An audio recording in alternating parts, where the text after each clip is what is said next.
S H O صاحب کو اتنا بھی علم نہیں تھا کہ میں جہاں ریڈ کر رہا ہوں، مطلب یہ آپ دیکھ لیجئے کہ کیا چوائس ہے کہ ایک ایس ایچ او کے علم میں ہی نہیں ہے کہ میرے علاقہ میں اس گھر میں ایک انتہائی معزز شخصیت رہتی ہے جو قانون کی بالادستی کے لیے کام کر رہی ہے، ایک انتہائی شریف و نفس فیملی رہتی ہے جو قانون کی بالادستی کے لیے کام کر رہے ہیں، اور یہ ایس ایچ او صاحب وہاں پہ گھس جاتے ہیں۔ یہ اس سے پہلے بھی ایک واقعہ ہوا، مجھے اس پہ بھی آپ سے گفتگو کرنی ہے۔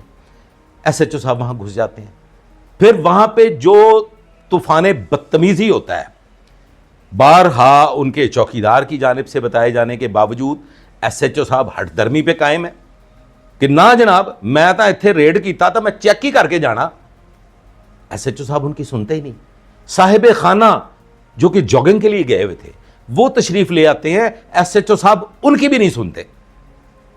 نتیجہ تن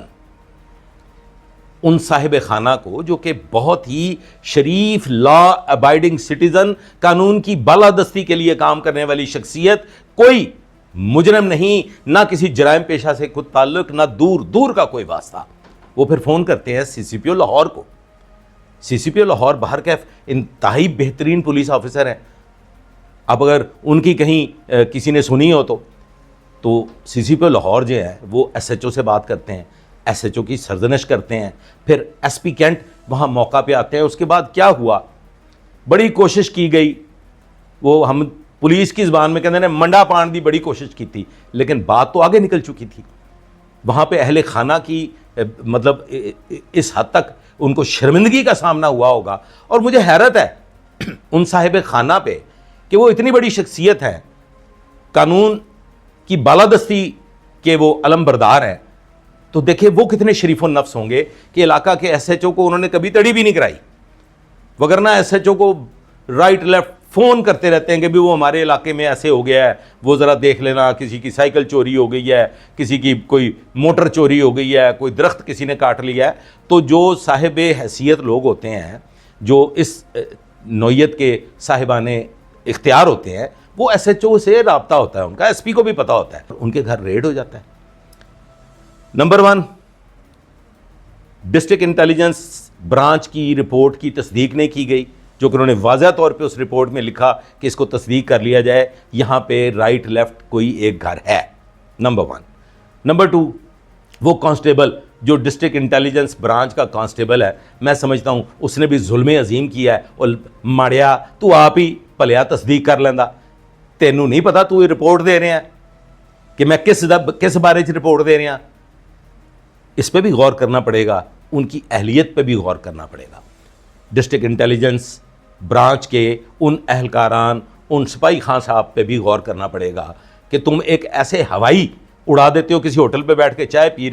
رہے اور کسی نے وہاں پہ لاگت بازی میں کسی کا نام دے دیا اور آپ نے اس کی رپورٹ بنا کے بھیج دی، آپ بھی اس کی تصدیق کر لیتے۔ اور پھر اس کے بعد ایس پی صاحب، دیکھیں ایس پی صاحبان جو ہوتے ہیں وہ ناتجربہ کار ہوتے ہیں، بڑے جتنے مرضی بڑے افسر ہو جائیں، ان کو گائیڈ کس نے کرنا ہے؟ ان کو گائیڈ کرنا ہے ایس ایچ او نے، ان کو گائیڈ کرنا ہے ڈی ایس پی نے، اور جب ڈی ایس پی کو اچھوت سمجھ لیا جائے، آپ میری بات سمجھ رہے ہیں نا جی، جب ڈی ایس پی کو سمجھا جائے کہ جناب یہ تو ڈاکیا ہے، یہ تو اچھوت ہے،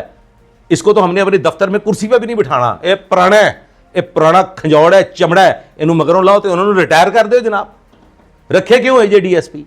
خام خواہ خزانے پہ بوجھ کیوں رکھا ہوا ہے؟ ان کو گولڈن شیک ہینڈ دیں اور گھر بھیج دیں۔ اور پھر اسی طرح سے ہمارے وقت میں یا ہمارے بعد بھی ایک خاص مدت تک ایک ریشو تھی، ایک مقررہ تعداد ہوا کرتی تھی کہ اتنے لوگ نئے ٹرائی کرنے ہیں، اتنے لوگ پرانے تجربہ کار رکھنے ہیں۔ پرانے تجربہ کار سے بھی غلطیاں سرزد ہو جاتی ہیں، اسی گفتگو میں وہ بھی عرض کروں گا، لیکن جب پرانے تجربہ کار لوگ اور چند نئے لوگ، ہمارے زمانے میں تو ایسا ہوتا تھا کہ نئے شخص کو جب تعینات کیا جاتا تھا، S P D I G phone کر کے کہتے تھے کہ یار یہ فلاں بندے کو ایس ایچ او مزنگ لگا دیا، اس کو چلانا ہے، اور پھر جو پرانے تجربہ کار افسر ہوتے تھے وہ شام کو گھنٹہ 2 گھنٹے اس نئے تعینات ہونے والے ایس ایچ او کو بتاتے تھے کہ آپ نے درخواستیں کیسے ڈیل کرنی ہیں، آپ نے خواتین کے ساتھ کیسے ڈیل کرنا ہے، آپ نے جو پریشر گروپس ہیں ان کو کیسے مینیج کرنا ہے۔ تو اب تو جناب صورتحال یہ ہے کہ مشورہ کے نال کریے، اور پھر جو صاحبان بیٹھے ہوئے ہیں وہ مشورہ لینا بھی پسند نہیں کرتے، انہیں اگر آپ مشورہ دیں تو وہ آپ کو بڑی حقارت کی نظر سے دیکھتے ہیں، لو یہ سانو مشورہ دے رہے ہیں۔ اب مجھے اس پالیسی کی سمجھ نہیں آ سکی۔ آپ لوگ اکثر و بیشتر مجھے کمنٹ کرتے ہیں جی میں کو شاید پولیس کی زبان بولتا ہوں، میں کو پولیس کا نمائندہ ہوں، یا خدا نہ خواستہ میں پولیس کا سپوکس پرسن ہوں۔ جی میں ہرگز پولیس کا سپوکس پرسن نہیں ہوں، حق سچ کی بات کرتا ہوں۔ جب میں یہ دیکھتا ہوں کہ پولیس کے ساتھ زیادتی ہو رہی ہے، پولیس کے مسائل کیا ہیں، تو پھر انہیں اجاگر کرنے کی کوشش کرتا ہوں۔ اور جب اب یہ میں نے دیکھا تو میں اس گفتگو کے ساتھ آپ کے خدمت میں حاضر ہو گیا کہ جناب کیا ہی ایسا معاملہ ہو گیا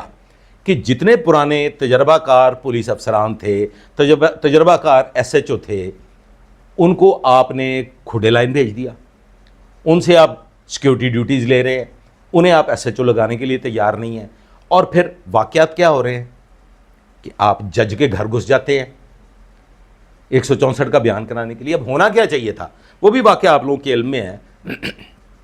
کہ 164 کا بیان کرانا تھا، ایس ایچ او صاحب جو ہیں وہ کسی ایک جج صاحب کے گھر کے اندر پرویش کر گئے، وہاں پہ جا کے سیکیورٹی اور یہ اور وہ دائیں بائیں، جناب ایس ایچ او صاحب کیا جی 164 کے بیان کے لیے مجسٹریٹ صاحب کو جگانے آ گئے ہیں۔ حالانکہ اس کا ایک طریقہ کار تھا، اس کا طریقہ کار یہ تھا کہ سیشن جج صاحب، ایک سیشن جج صاحب جو ہوتے ہیں ڈسٹرکٹ اینڈ سیشن جج لاہور کا اگر ہم ذکر کر لیں تو ان کا چولی دامن کا ساتھ ہوتا ہے، ڈپٹی انسپیکٹر جنرل پولیس کے براہ راست رابطے ہوتے ہیں، سی سی پی او لاہور کے براہ راست رابطے ہوتے ہیں، اور جو کنسرنڈ پولیس ہوتی ہے ان کے بھی براہ راست رابطے ہوتے ہیں، اور پھر ایسے افسران جو ان کے علاقہ کے افسران ہوتے ہیں ان کے بھی براہ راست رابطے ہوتے ہیں، کیونکہ ڈسٹرکٹ اینڈ سیشن جج ایک بالا تر اتھارٹی ہے۔ تو وہاں پہ ڈسٹرکٹ اینڈ سیشن جج صاحب سے کیوں رابطہ نہیں کیا گیا؟ کیوں ضرورت پیش آئی ایک ایس ایچ او کو گھس بیٹھنے کی؟ یا تو وہ ایس ایچ او اس قابل ہوتا، ہم میجسٹریٹ صاحبان کے گھروں میں جا کے ریمانڈ بھی لیتے رہے ہیں، ہم مجرمان اشتہاری جنہیں ڈکلیئر کروانا ہوتا تھا مجبوراً فوری طور پہ ان کی ڈکلیریشن لینی ہوتی تھی، کسی دوسرے صوبے میں جانا ہوتا تھا تو جناب ہم چلے جاتے تھے، ہمیں باعزت طریقے سے چائے کی پیالی بھی پلائی جاتی تھی، ہمیں وہ ان کا اشتہار بھی دے دیا جاتا تھا، ہم ریمانڈ بھی لیتے تھے۔ ایسے ملزمان جنہیں عدالت میں پیش نہیں کیا جا سکتا تھا، سیکیورٹی کے ایشوز ہوتے تھے، تو پھر وہاں پہ کیا ہوتا تھا، ہم میجسٹریٹ صاحب کو ریکویسٹ کرتے تھے، کیوں کہ بغیر کام کے، بغیر کسی وجہ کے علاقہ کے ایس ایچ او کے فرائض منصبی میں شامل ہے کہ وہ اپنے علاقہ میجسٹریٹ صاحب، اپنے علاقہ کے جوڈیشل میجسٹریٹ صاحب اور اسی طرح سے جو انتظامی عہدے ہیں ان کے ساتھ رابطے میں رہے، اسسٹنٹ کمشنر صاحب ان کے ساتھ رابطے میں رہے۔ جو اگر فرض کرے کوئی ایسا علاقہ ہے جہاں پہ عسکری معاملات ہیں تو وہاں کی ملٹری پولیس کے ساتھ رابطے میں رہے۔ لیکن اب کیا ہے، اب ہے جناب ڈانگ ٹپاؤ۔ مجھے نہیں پالیسی سمجھ میں آ سکی، آئی ایم سوری ٹو سے سر، جو بھی میرا یہ ویڈیو سن رہے ہیں، کہ اگر پرانے، حالانکہ ہم نے تو یہ سنا تھا اور بیرون ملک ہوتا بھی ایسے ہی ہے، جب کوئی اولڈ ایج کو پہنچ جاتا ہے یا جب کوئی تجربات کے اوج ثریا پا لیتا ہے تو پھر اس کو ایک ایسٹ سمجھا جاتا ہے، اسے بطور ایسٹ استعمال کیا جاتا ہے، چونکہ وہ تمام مراحل سے گزر چکا ہوتا ہے، اس نے تمام بھگتان بھگت لیے ہوتے ہیں، اس نے تمام غلطیاں بھی کر لی ہوتی ہیں اور پھر ان غلطیوں کی درستگی بھی کر لی ہوتی ہے اور پھر اس سے مشورہ لیا جاتا ہے۔ جیسے کہ انتہائی نا تجربہ کاری کا ثبوت دیا پی آر او صاحب نے، وہ جو ایک پریس کانفرنس کا معاملہ ہوا، حالانکہ وہ بہترین کارکردگی تھی لاہور پولیس کی، بہترین کارروائی تھی، بہترین تفتیش کی فارنر خواتین کے حوالے سے، لیکن کیا ہم اس کو عوام الناس تک مثبت انداز میں پہنچا ہی نہیں سکے؟ وجہ یہ کہ کوئی سننے کے لیے تیار نہیں ہے۔ اب مجھے تو صاحب اس پالیسی کی سمجھ نہیں آئی، میں معذرت چاہتا ہوں کہ نا تجربہ کار، نو سکھیے، نو آموز، اد کھلی کلیاں، جب آپ اسٹیشن ہاؤس آفیسر علاقہ کی اماں جی، علاقہ کے ابا جی تعینات کر دیں گے تو پھر والد کے فرائض منصبی تو ادا کرنا ذرا مشکل ہوا کرتے ہیں۔ تو ایس ایچ او نے اپنے علاقے کو اپنے علاقے کی جغرافیائی حدود کے مطابق، اپنے علاقہ کے رہنے سہنے کے مطابق، اپنے علاقہ کے وسیب کے مطابق لے کے چلنا ہوتا ہے۔ گئے دنوں میں بھی ایک واقعہ پیش آیا تھا، میں اس کا بھی ذکر کر دیتا ہوں۔ میں یہ بھی عرض کر دیتا ہوں کہ ایک سب انسپیکٹر صاحب تھے، بڑے قابل سب انسپیکٹر صاحب تھے، گئے وقتوں میں ایس ایچ اوز کے لیے, چوکی انچارج کے لیے, اپنے ماتحتان کے لیے ایس پیز میں لڑائیاں ہوا کرتی تھیں, ڈی ایس پیز میں لڑائیاں ہوا کرتی تھی کہ اسے ہم نے لینا ہے, یہ ہم لیں گے. اب اگر کوئی تجربہ کار افسر سامنے آتے ہیں کہ چھوڑیں جی چھوڑیں, کیا مطلب, کیا آپ چاہتے ہیں کہ یس سر ہونے چاہیے کہ تسی جڑا حکم دے دیو وہ دی فوراً تعمیل ہو جائے, کوئی آپ کو آرگو نہ کرے, کوئی آپ کو یہ نہ بتائے کہ جناب یہ ایسے نہیں ہے, یہ ایسے ہے. تو جناب والا ایک سب انسپیکٹر صاحب تھے, ان کو ایک ایس ایچ او صاحب لینا چاہتے تھے, انہوں نے اس کی پوسٹنگ کروا لی. دوسرے ایس ایچ او صاحب ناراض ہو گئے, انہوں نے اس کی پوسٹنگ کینسل کروائی, اپنے پاس کروا لی. پھر ایک ڈی ایس پی صاحب ناراض ہو گئے, پھر ایک ایس پی صاحب ناراض ہو گئے. تو یہ جھگڑا پہنچتا رہا. راؤ سردار ان دنوں میں ڈی آئی جی تھے لاہور. راؤ سردار صاحب نے کہا کہ بلاؤ اس سب انسپیکٹر کو.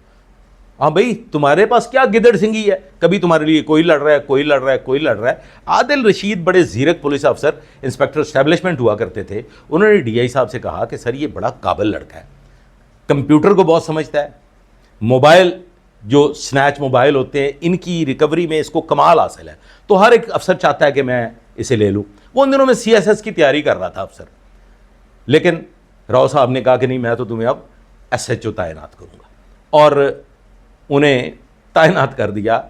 شادمان لاہور. پھر وہ بھی ایک لمبا قصہ ہے, کبھی پھر فارغ وقت ہوگا تو اس پہ بھی آپ سے گفتگو کریں گے. تو میں ان دنوں انسپیکٹر ہیڈ کوارٹر تھا مال ٹاؤن ڈویژن, تو شادمان تھانہ جو ہے وہ ہماری زیر نگرانی ہوا کرتا تھا. وہ پھر ایک بڑی مزے کی داستان ہے, انشاءاللہ آپ کے عرض کروں گا. تو گئے وقتوں میں قابل پولیس افسران کے لیے ڈیمانڈ کی جاتی تھی, تجربہ کار پولیس افسران کے لیے ڈیمانڈ کی جاتی تھی. S Ps, divisional S Ps جا کے بیٹھ جاتے تھے ایس ایس پی کے پاس, ڈی آئی جی کے پاس کہ فلاں افسر ہمیں چاہیے. ایک سانحہ ہوا تھا لاہور میں جو وزیر اعلیٰ تک اس کی گونج جو تھی وہ محسوس کی گئی, اس کی تپش محسوس کی گئی, وزیر اعلیٰ تک اس کی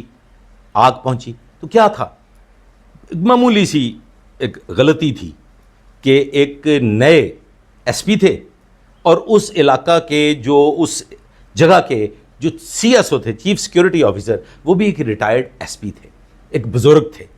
انہوں نے اس نوجوان ایس پی سے کہا کہ بیٹا یہ بات ایسے نہیں, آپ آئیں چائے کی پیالی پئیں, بیٹھتے ہیں. تو ایس پی وہاں پہ برہم ہو گئے. انہوں نے اس میں اپنی حد تک محسوس کی, توہین محسوس کی, اور پھر وہاں پہ جو بھی ہوا وہ زبان زد خاص و عام ہے, آج بھی اس کا ذکر ہوتا ہے. وہ آگ کہاں کہاں تک پہنچی اور اس کے بارے میں کتنی کیسے کیسے معاملات ہوئے, وہ پھر کبھی وقت ملے گا تو اس پہ بیٹھیں گے اور بات کریں گے. اس واقعے کی نسبت بھی اگر Zulfiqar Butt D S P کو بلا لیا جاتا تو وہ اس مسئلے کو حل کر دیتا. اب میری سمجھ سے باہر ہے کہ پرائرٹیز کیا ہیں, کیا کرنا چاہتے ہیں. خود ہی پردھان ہیں, خود ہی فیصلے کرتے ہیں, اور پھر نتیجتاً سرور روڈ جیسے واقعات پیش آتے ہیں, جج صاحب کے گھر گھس جانے جیسے واقعات پیش آتے ہیں, اور اسی طرح کے اور بھی بے شمار واقعات پیش آتے ہیں. میں نے اس گفتگو میں آپ تک جو بات پہنچانا چاہیے, آپ نے کمنٹس میں بتانا ہے کہ کیا میں اپنی بات آپ کو کنوے کر سکا ہوں یا نہیں, آپ کی اس بارے میں کیا رائے ہے. کمنٹس کا انتظار رہے گا. اس کے ساتھ دیجیے اجازت. اللہ حافظ.